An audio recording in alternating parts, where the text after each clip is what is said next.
বন্ধুরা, শাশুড়ি বৌমা রান্নাঘরে তোমাদের সবাইকে স্বাগত জানাই। আশা করি তোমরা সবাই ভালো আছো। তো আমরা খুব ভালো আছি।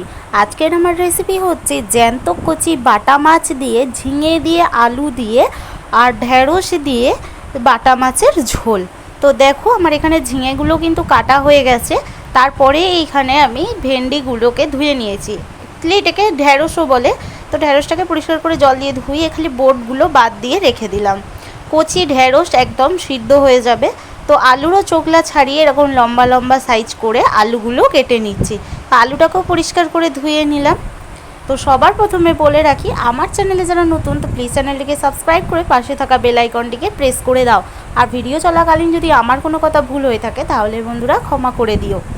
এবার এখানে দুটো কাঁচা লঙ্কা চিড়ে নিচ্ছি। ঝালটা কিন্তু তোমাদের স্বাদ অনুসারে নিও।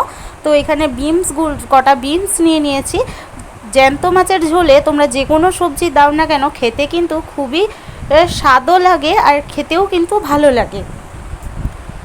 তো একদম কম তেলের আজকে রান্না করে তোমাদের সাথে শেয়ার করব। তো এখানে জ্যান্ত একদম কচি বাটা বাজার থেকে কিনে এনেছে। তো দেখতেই পাচ্ছ কলতলার সামনের মধ্যে যে খরা জায়গাটা রয়েছে সেখানেই কিন্তু ঘষে ঘষে আঁশগুলো ছাড়িয়ে নিচ্ছি। তো দিয়ে এবার দেখতেই পেলে মাছের পোটাগুলো বাদ দিয়ে, মাছের কানকো বাদ দিয়ে দেখো মাছগুলোকে পরিষ্কার করে কেটে নিয়েছি। এখানে কিন্তু আমার সবকটা মাছ কাটা হয়ে গেছে, তোমরা দেখতেই পাচ্ছ। তো কারা কারা এরকম জ্যান্ত বাটা মাছ খেতে ভালোবাসো তারা কিন্তু কমেন্টে অতি অবশ্যই জানাবে। আমি কিন্তু খেতে খুবই পছন্দ করি জ্যান্ত মাছ।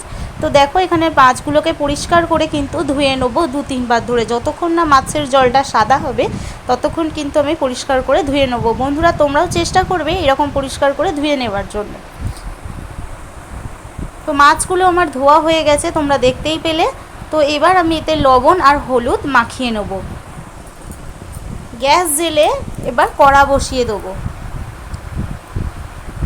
কড়া বসিয়ে দিয়েছি। কড়া গরম হয়ে গেলে এখানে পরিমাণ মতো তেল দিয়ে দিয়েছি। এবার মাখিয়ে রাখা নুন হলুদ মাখিয়ে রাখা বাটা মাছগুলো ভেজে নেব উল্টো পাল্টে। বেশি কিন্তু লাল কড়া করে ভাজছি না, এখানে কিন্তু হালকা করেই ভাজছি। তোমরা কিন্তু চাইলে কড়া করেও ভাজতে পারো। আমি এখানে জ্যান্ত বাটা মাছ ঝোলের মধ্যে দিলে স্বাদ বাড়বে, তার জন্য কিন্তু হালকা করে ভেজে নিলাম। মাছ ভাজা হয়ে গেলে তুলে নিলাম। এবার কড়াই দিয়ে দিয়েছি রাঁধুনি ফোড়ন, দুটো চেরা কাঁচা লঙ্কা। এবার কেটে রাখা সব সবজিগুলো দিয়ে নিলাম, দিয়ে ভালো করে নাড়াচাড়া দিয়ে নেব। দেখতেই পাচ্ছ ভালো করে তেলে দিয়ে ভেজে নিলাম। এবার স্বাদ মতো লবণ আর স্বাদ মতো হলুদ দিয়ে দিলাম, দিয়ে ভালো করে আবারও সবজিটাকে নাড়াচাড়া দিয়ে ভেজে নিলাম। এখানে আদা বাটা নিয়ে নিয়েছি, তাতে দিয়ে দিয়েছি গোলমরিচ গুঁড়ো আর হালকা করে জিরে গুঁড়ো।